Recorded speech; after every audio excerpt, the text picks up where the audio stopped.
dia, pessoal. Hoje vamos falar sobre o livro de Juízes, mas antes eu queria falar uma curiosidade ainda sobre o nome de Josué. Josué, nós falamos dele na aula passada, no vídeo passado, né? A gente falou que ele foi o escolhido por Deus para entrar na Terra Prometida. E é muito curioso o nome Josué, porque no hebraico é Yehoshua. E esse nome, na forma abreviada que conhecemos no Novo Testamento, é o nome de Jesus. Esse nome carrega a ideia de que o Senhor salva. Então, Josué e Jesus têm o mesmo significado. E, gente, isso não é apenas coincidência, não. Isso é propósito, porque Josué foi aquele que introduziu o povo na Terra Prometida. Ele conduziu Israel para dentro da promessa. Ele foi aquele líder, um libertador como Jesus, né? Naquele tempo, um líder levantado por Deus para fazer com que o povo entrasse naquilo que Deus já havia prometido. Agora, presta atenção nas conexões que eu vou fazer entre Josué e Jesus, que carregam o mesmo nome, que tem o mesmo significado. Josué leva o povo para uma terra, Jesus leva o povo para uma vida. Josué venceu inimigos físicos.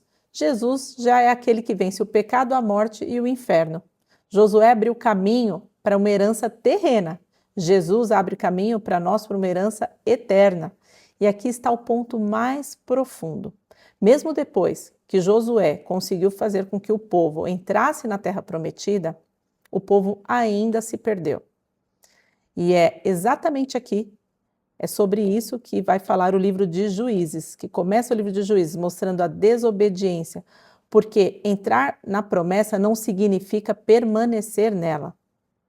E é talvez sobre isso que hoje a gente precisa ouvir como mensagem nas nossas vidas. Não basta começar com Deus, temos que permanecer nele.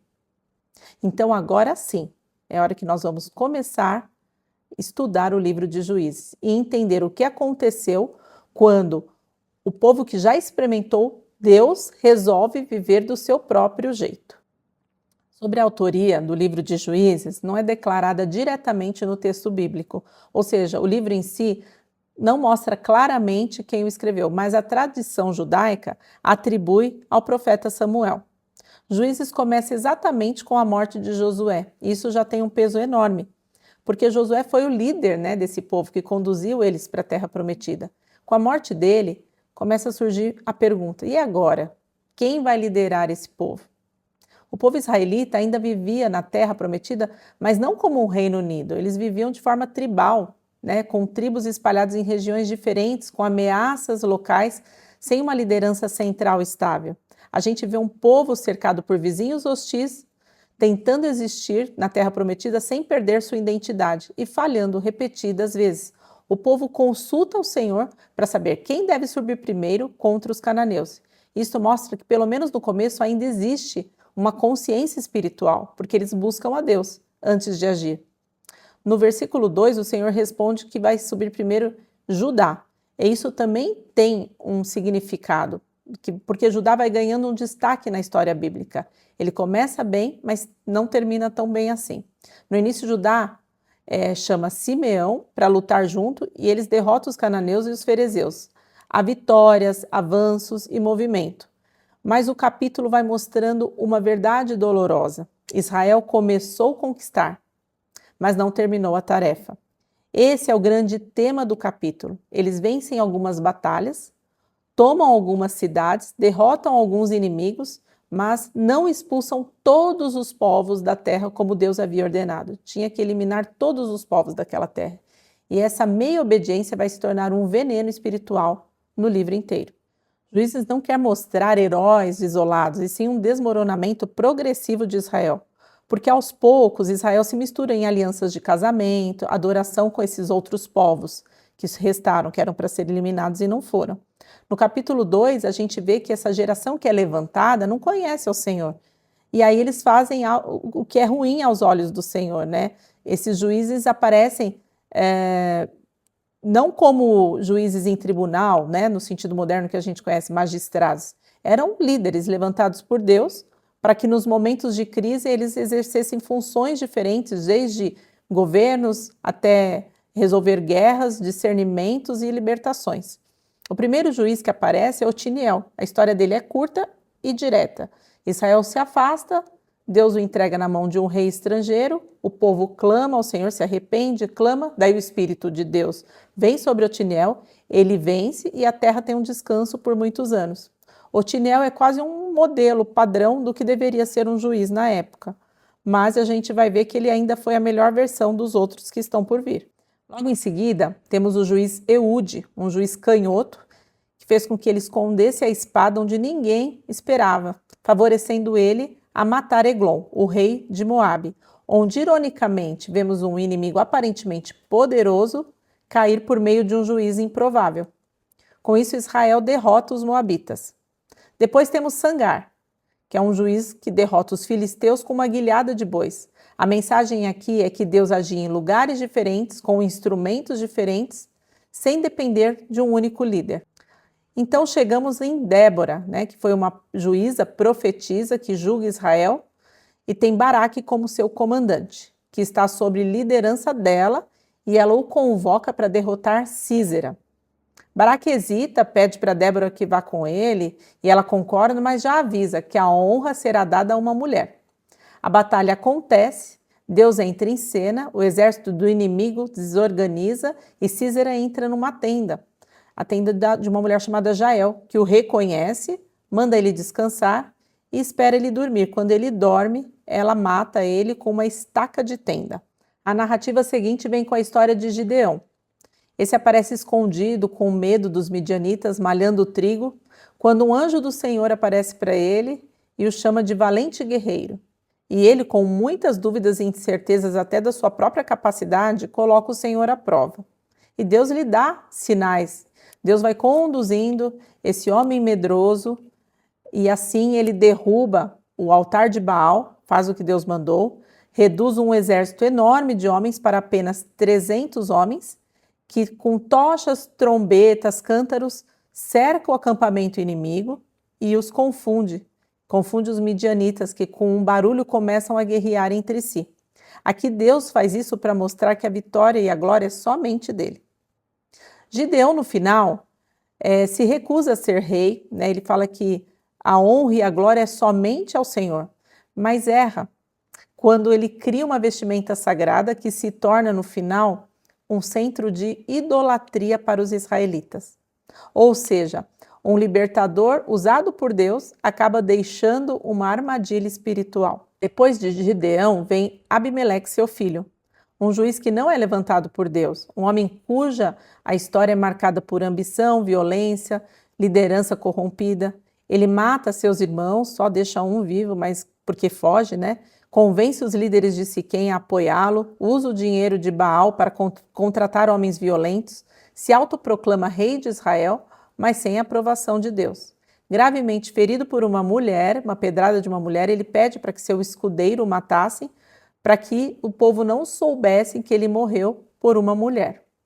Depois dele, temos outros juízes menores, como Jair e Tolá, que continuam indo para o fundo do poço.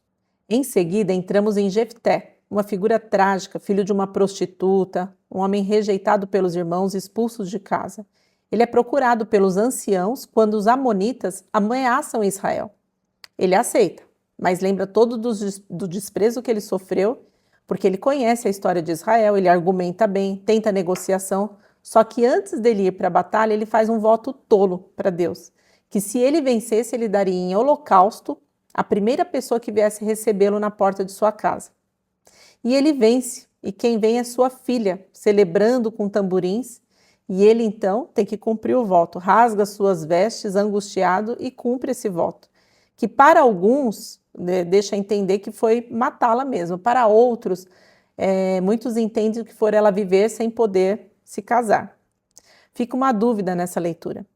A história de Jefté não é para inspirar o voto dele, mas para mostrar características distorcidas de adoração.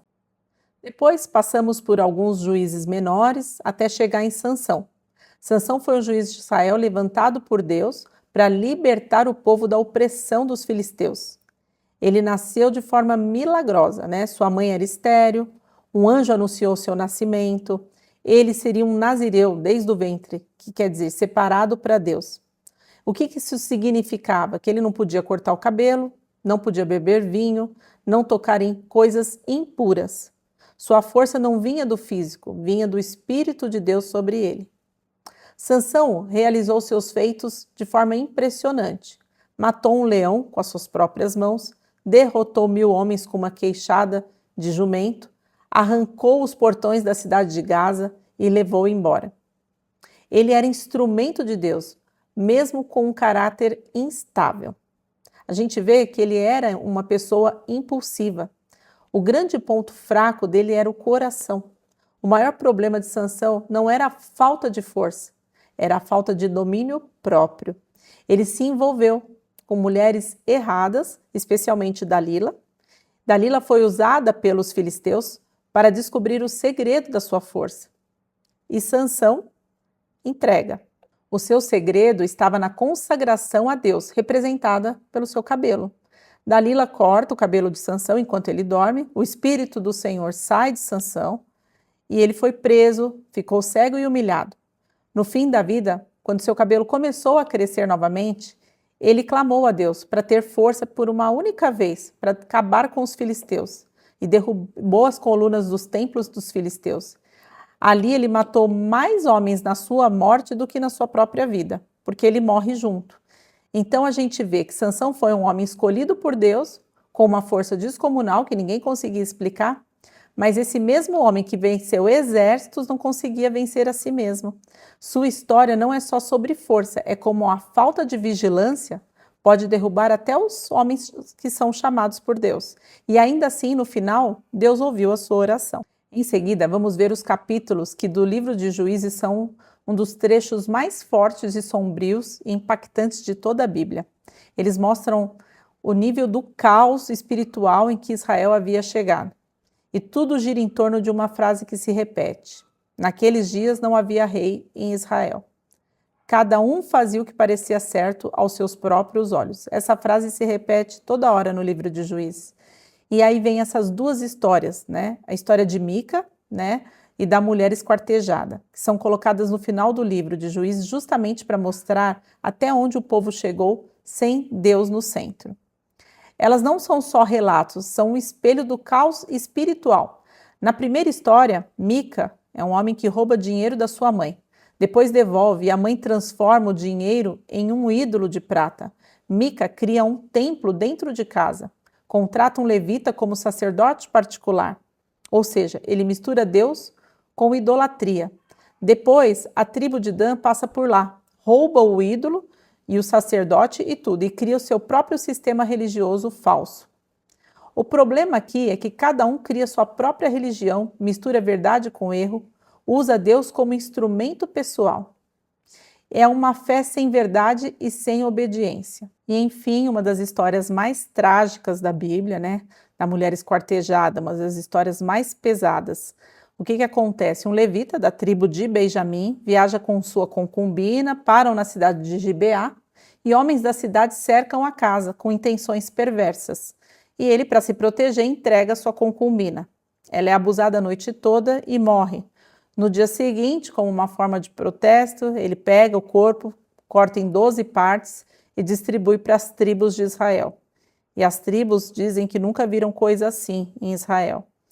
E aí eles tomam uma decisão, o povo pede que a tribo de Benjamim entregue o culpado. Mas o que acontece? A tribo de Benjamim eles se recusam a entregar o culpado e decide defender o criminoso. Qual que é o resultado disso? Israel entra em guerra com sua própria tribo. No início, Israel perde 2 batalhas, mesmo pedindo a Deus, e depois de muito jejum, oração, sacrifícios, eles voltam à luta.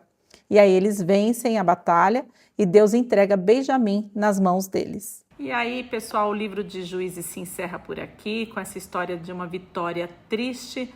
Uma tribo inteira, quase toda, foi destruída, o povo fica em luto e arrependido. Ou seja, eles venceram a batalha, mas perderam como nação. E o que Juízes pode nos ensinar? Que sem Deus no centro existe o caos. Sem obediência a fé se perde, sem liderança espiritual o povo se corrompe.